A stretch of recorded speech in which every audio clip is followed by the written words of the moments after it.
اور جو کافر اپنے گناہوں کا اعتراف کرنے سے انکار کر دیں گے ان کی زبان کو تالے لگا کر ان کے ہاتھوں اور ان کے پاؤں کے ذریعے گواہی لی جائے گی۔ آج کی آیت میں اللہ تعالیٰ نے ارشاد فرمایا وَمَا عَلَّمْنَاهُ الشِّعْرَ، اور ہم نے اس کو شعر نہیں سکھایا، وَمَا يَنبَغِي لَهُ، اور نہ ہی وہ اس کے لائق ہے۔ إِنْ هُوَ إِلَّا ذِكْرٌ، یہ تو سراسر نصیحت و قرآن مبین اور واضح قرآن ہے۔ نبی کریم صلی اللہ علیہ وسلم کا تعلق عرب کے مشہور قبیلے قریش کے ساتھ تھا، اور قریش عرب کے معزز قبیلوں میں اس کا شمار ہوتا تھا۔ ان کی زبان بڑی فصیح تھی، اور نبی کریم صلی اللہ علیہ وسلم کی ایک حدیث کے مطابق قرآن بھی قریش کی زبان میں ہی اترا تھا۔ ان کے ہاں شعر و شاعری کو بڑی اہمیت دی جاتی تھی۔ آپ علیہ السلام کا بھی تعلق اسی قبیلے سے تھا۔ اس کے باوجود اللہ رب العزت نے فرمایا وَمَا عَلَّمْنَاهُ الشِّعْرَ، ہم نے آپ کو شعر نہیں سکھائے، نہ ہی یہ آپ کی ذات کے لائق ہے، کیونکہ شعر و شاعری کے اندر ایک تصور اور خیالی پن ہوتا ہے، اور یہ ایک نبی کے لیے جائز اور درست نہیں ہے۔ زیادہ تر رومانوی باتیں کی جاتی ہیں تو یہ ایک نبی کی ذات کو سوٹ نہیں کرتی۔ وَمَا عَلَّمْنَاهُ الشِّعْرَ، اور ہم نے اس کو شعر بھی نہیں سکھائے، وَمَا يَنبَغِي لَهُ، اور نہ ہی وہ اس کے لائق ہے۔ إِنْ هُوَ إِلَّا ذِكْرٌ، یہ تو ایک ذکر نصیحت ہے، وَقُرْآنٌ مُبِین، اور واضح قرآن ہے۔ لِيُنذِرَ مَنْ كَانَ حَيًّا،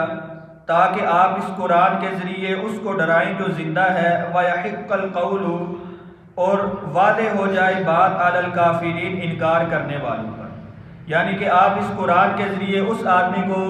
ڈرائیں جس کا دل اور بصیرت ابھی زندہ ہے، جو حق بات قبول کرنے کی صلاحیت رکھتا ہے، وگرنہ مکہ کے اندر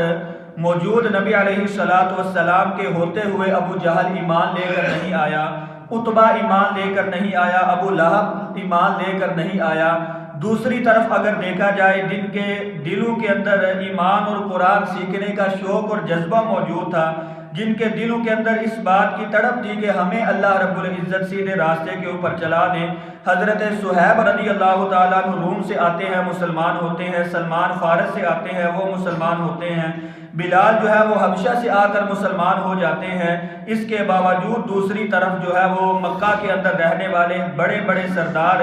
جو سن کر انکار کر دیا کرتے تھے، انہوں نے حق بات قبول نہیں کی۔ اسی لیے اللہ تعالیٰ نے فرمایا لِيُنذِرَ مَنْ كَانَ حَيًّا، آپ اس قرآن کے ذریعے ان کو ڈرائیں جن کا دل اور بصیرت زندہ ہے، جو حق بات قبول کرنے کی صلاحیت رکھتے ہیں۔ اگلی آیت میں فرمایا اَوَلَمْ يَرَوْا، کیا انہوں نے نہیں دیکھا، أَنَّا خَلَقْنَا لَهُم، بے شک ہم نے ان کے لیے پیدا کیا،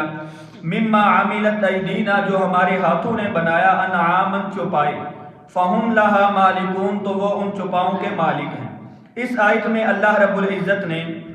اپنی ایک نعمت کا ذکر کیا ہے کہ یہ عرب کے لوگ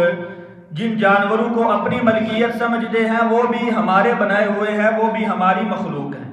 اس آیت میں اللہ تعالیٰ نے اپنے ہاتھوں کا ذکر کیا کہ مما عاملت ایدینا، جن جانوروں کو ہمارے ہاتھوں نے بنایا۔ یہ ایک عقیدے کا مسئلہ ہے کہ اللہ رب العزت نے قرآن مجید میں اور نبی کریم صلی اللہ علیہ وسلم نے اپنی احادیث میں اللہ تعالیٰ کی جو صفت ثابت کر دی ہے، ہم اسی طرح اس صفت کو جو ہے وہ مانتے ہیں، قبول کرتے ہیں۔ ایک آیت کے اندر اللہ تعالیٰ نے فرمایا بل یداہ مبسوطتان ينفق کیف یشاء، کہ اللہ تعالیٰ کا دو ہاتھ اور دونوں ہاتھ دائیں ہیں، وہ اپنی مرضی سے جہاں پر چاہتے ہیں خرچ کرتے ہیں۔ تو اللہ تعالیٰ کے ہاتھ ثابت ہو رہے ہیں۔ بعض حضرات جو ہے وہ اشاعرہ اور ماتریدیہ کہتے ہیں کہ ان سے مراد اللہ تعالیٰ کی طاقت اور قوت ہے۔ یہ محض جو ہے وہ عقیدے کو باطل کرنے کی کوشش کی جاتی ہے۔ اللہ تعالیٰ نے جو جو صفت اپنی قرآن میں بیان کر دی یا اللہ کے نبی نے حدیث میں بیان کر دی، ہم اسی طرح جو ہے وہ اس کو تسلیم کرتے ہیں۔ اگر اللہ تعالیٰ نے اپنے ہاتھوں کا اس بات کیا ہے تو اللہ رب العزت کے ہاتھ ہیں، اگر اپنے جو ہے وہ آنکھوں کا اس بات کیا ہے تو اللہ رب العزت کی آنکھیں موجود ہیں۔ جس چیز کا اس بات اللہ تعالیٰ نے کر دیا، جس کی نفی کر دی ہم اس کی نفی کرتے ہیں، جس کا اس بات کر دیا اس کو جو ہے وہ ہم مانتے اور قبول کرتے ہیں۔ اگلی آیت میں فرمایا وَذَلَّلْنَاهَا لَهُمْ، اور ہم نے ان جانوروں کو ان کے تابع کر دیا، فَمِنْهَا رُكُوبُهُمْ، بعض ایسے ہیں جن پر وہ سواری کرتے ہیں، وَمِنْهَا يَأْكُلُونَ، اور بعض ایسے ہیں جن سے وہ کھاتے ہیں، وَلَهُمْ فِيهَا مَنَافِعُ، اور ان جانوروں میں ان کے کئی ایک منافع ہیں، وَمَشَارِبُ، اور پینے کے لیے دودھ ہے، أَفَلَا يَشْكُرُونَ، تو وہ شکر کیوں نہیں کرتے؟ یعنی کہ جانور ایک تو سواری کے کام آتے ہیں، دوسرا گوشت کھانے کے کام آتے ہیں، اور جو ان سے دودھ نکلتا ہے، ایک خود دودھ اللہ رب العزت کی بہت بڑی نعمت ہے، اور آگے دودھ سے بھی کتنی ساری چیزیں بنتی ہیں، یہ بھی اللہ رب العزت کی کئی زیادہ نعمتیں ہیں۔ افلا یشکرون، تو یہ جانوروں کو دیکھ کر، ان کا گوشت دیکھ کر یہ اللہ رب العزت کا شکر کیوں نہیں ادا کرتے؟ وَاتَّخَذُوا مِن دُونِ اللَّهِ، اور انہوں نے اللہ کو چھوڑ کر معبود بنا لیے، لَعَلَّهُمْ يُنصَرُونَ، تاکہ ان کی مدد کی جائے، لَا يَسْتَطِيعُونَ نَصْرَهُمْ،